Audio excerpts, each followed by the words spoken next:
students, today we are here with a new chapter. I know that you all are eagerly waiting for the new chapter to study. Today we will discuss about the chapter What is Culture?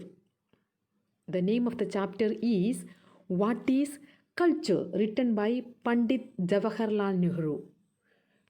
The chapter is written by Pandit Jawaharlal Nehru. Before entering to this chapter, as usual, let me introduce about the writer Jawaharlal Nehru. Jawaharlal Nehru was born in a renowned family at Allahabad. His father, Motilal Nehru, was a noted lawyer. His mother, Swarup Rani, was a cultured, noble, and God-fearing lady. That is very important. She was a God-fearing lady. At the age of 15, he was sent to England for further education. He studied at Harrow for 2 years, and in 1907 he moved to Trinity College, Cambridge. That means his father was very rich man and noble man. He had sent him abroad for the further study. He read such authors as Dickens, Kipling's, Mark Twain, H.G. Wells, and others. He actively participated in Indian struggle of freedom. India's struggle for freedom. After independence, he became India's first Prime Minister. The discovery of India and the glimpses of world history are Nehru's permanent contributions to the literature of the world. With these two writings, he is famous in the world. He is famous in the world. Discovery of India and glimpses of world history. His historical writings is praised for his vividness and skillfulness. Simply he has not written. He has written systematically his writings. While writing his views, he is never bigoted and narrow. That is very important. In this essay, What is Culture? Pandit Jawaharlal Nehru is trying to probe into the real meaning of culture. We can give many definitions for the culture, but here he is trying to give the real meaning of the culture. He admits that it is difficult to define the word culture. It is very difficult to define. By seeing this word, we may think that, oh, it's very easy to define, but it is very difficult to define this word culture. Although each nation and each civilization develops its own culture. That is very important. It is impossible to find a culture that is pure and unaffected. You see, we see many cultures in different groups, but we cannot say that I cannot say that my culture is pure and unaffected. My culture is having its own negative points also. Okay, that we must understand.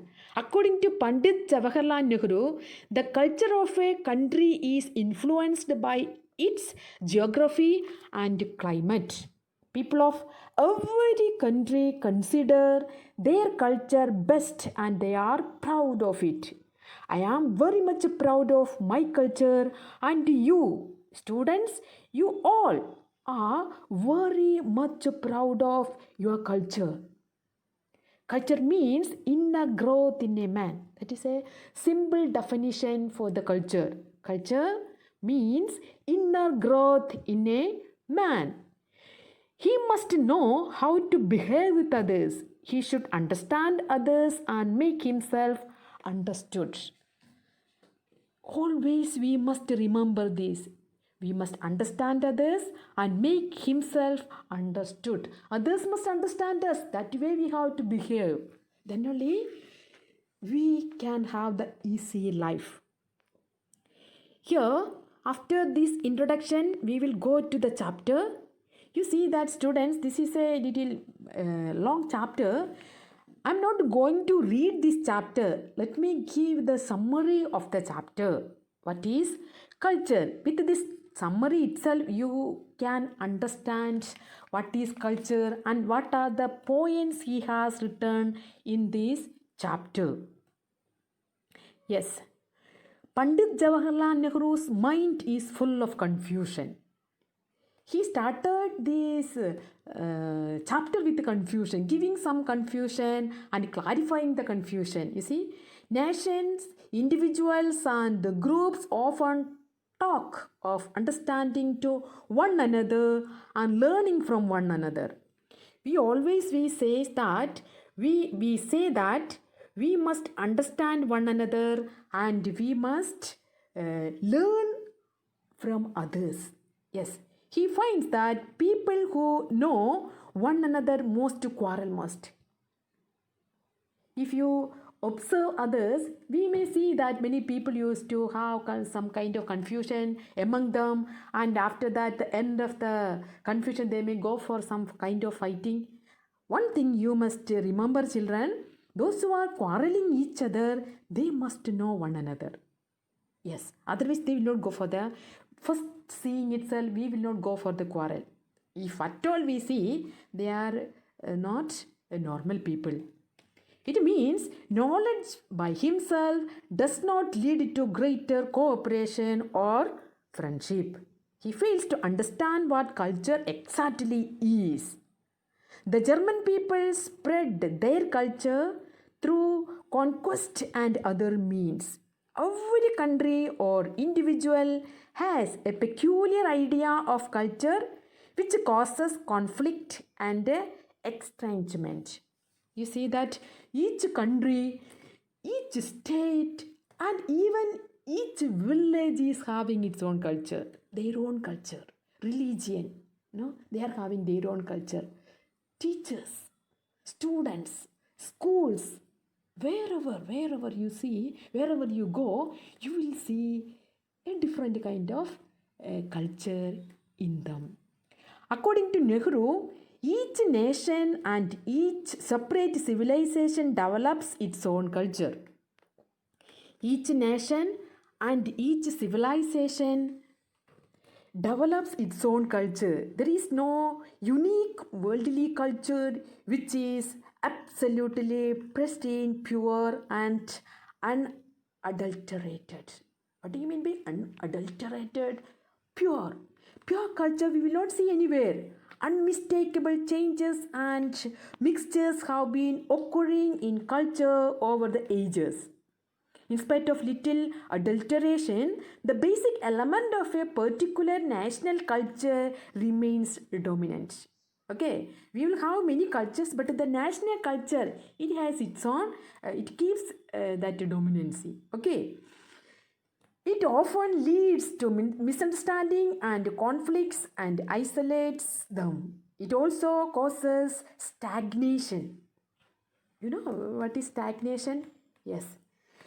Besides being deep, culture must have a certain dynamic character. Culture is most often affected by geography, climate, location, and soil. These all are related to the culture. Closing the mind to the outside world, making it static. You see that? We are closing our mind and eyes and thinking that where I am staying and where I am, only that is the world. No, that will make you to be static. If the growth is stopped, life gets injured and undermined. Some great religion have caused evil effects by making the mind of man static, dogmatic, and bigoted. They claim to have said the final word. Individual races or nations must have certain depth and certain roots in the past. However, one cannot live in roots alone. There should be a healthy balance between roots and branches. You see, when we observe a plant, we may say that our root is very strong, but when we come to the branches, it's very weak. It will not balance. If roots come, if branches are weak, it will fall. According to these roots, branches also could get that strength comparing to roots. Then only it can keep the balance. Same way only our life also. Culture means some inner growth in a man. In simple way, we can say that culture means inner growth in a man. It also means one's conduct towards others. You see, students, usually I used to tell you in the class, our context is very important. Our context is very important. How I am behaving to others. I used to tell you, you are the profile of your family. We do not know your parents, your sisters, brothers. We do not know any one of them. But we know you.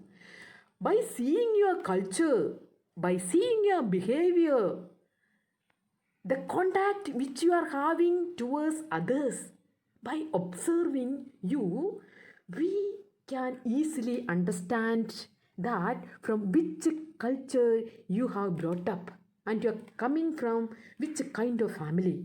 It's very important. You see, he who lacks these qualities lacks knowledge and wisdom. This culture, knowledge, wisdom, these all qualities used to go together. Mind and culture is narrow, and he who shuts his mind towards others' genuine knowledge and truth can be called uncultured. A cultured fellow is broad-minded. Blind negation of others' viewpoints without thoroughly understanding them is an uncultured approach. You see, when we approach to others, we must try to understand them. Then only we have to react to them. Simply, we should not go and fight with the people. If at all you are seeing anybody is doing, we can easily understand that they are uncultured people. That is what they are not able to behave properly. A scientific mind examines everything before accepting or rejecting it. He tries to imbibe the truth wherever it is found. Try to imbibe the truth wherever it is found. If we respect scientific culture, most of the internal and global problems would find easy solution. You see that, students? If we represent scientific culture, most of the internal and global problems would find easy solution. See, every country think the alien people and races are inferior creatures. The nations of the East are strongly engulfed in their own ideas, conviction, and superiority complexes. They have got taught and have been exploited. It brought a sense of realism to them. Though they were not advanced in material and technical things, they were proud of their spiritual values. Nehru pities their lot. See, by observing others, he is rating the people and he is evaluating the people, how they culture and actually the culture which we have to follow and how we have to follow this culture. These all things he is narrating in this chapter. Nationalism only gives a limited life, growth, strength and unity, since it isolates the people of a country from the rest of the world. Here,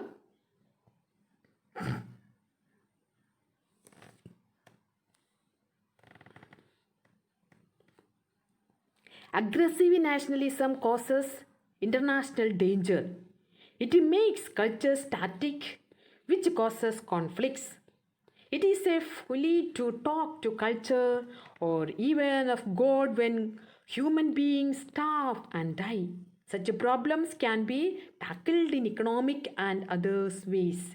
If we do not understand one another, we would limit ourselves completely. We should develop a friendly approach in understanding other with our minds and hearts open. You see that there are people, they are struggling a lot.